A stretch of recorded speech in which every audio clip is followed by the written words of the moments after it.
talk to me about, I guess, this new energy that you have for like making records, because you took a bit of time, which I think is always good. There's no point like, you know, banging out record after record after record.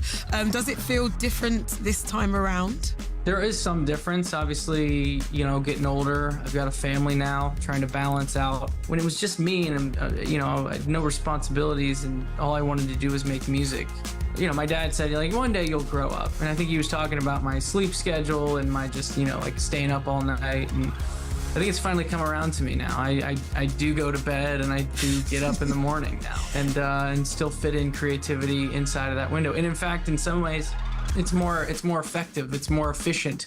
Why overcompensate to sort of, I guess, start this new journey with the fans? There's a lyric in the chorus that talks about a dangerous bend symbol, and it's a certain sign. It's like a zigzag sign that basically says, hey, up ahead, you know, slow down, there's a sharp turn. And I just remember thinking, it's kind of cheesy, I guess, but a bit of an analogy in certain seasons of my life where I would just completely ignore those sorts of signs and just, you know, go full speed ahead and kind of learn the hard way in some ways. So a bit of that overcompensating is, you know, overcorrecting your steering when trying to get back on, you know, on course. And, you know, it's interesting. I think in the UK, your dangerous bend symbol is slightly different than over here in the States. But just so you guys know, I was thinking of the one in the UK when I wrote it, and so not here. And it wasn't until afterwards I was driving in my hometown and realized, oh, that's way different. That one's big and yellow, and the other one's kind of like a triangle.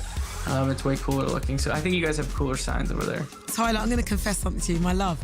I don't know how to drive.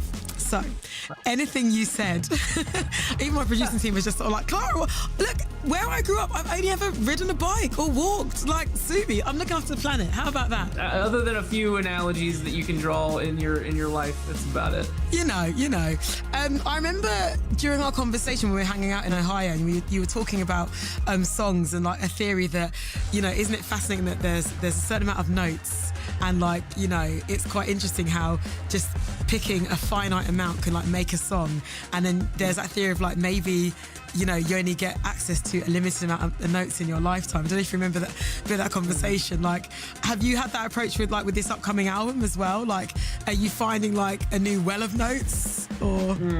I describe it as plucking out of two different pools of infinity. The first pool is the nothing to something, where there was at one point no song and now there's a song. You know, the creativity is sparked, you create something out of thin air.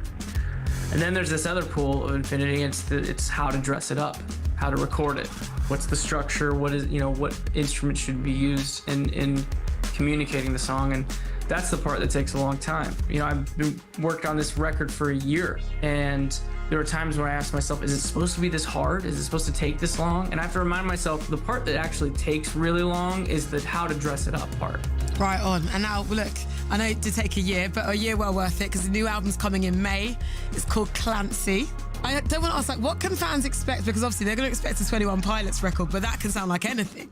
Clancy is it's kind of our protagonist in the story that we've been telling, and we've kind of been stretching this story out over the course of the last several records, actually.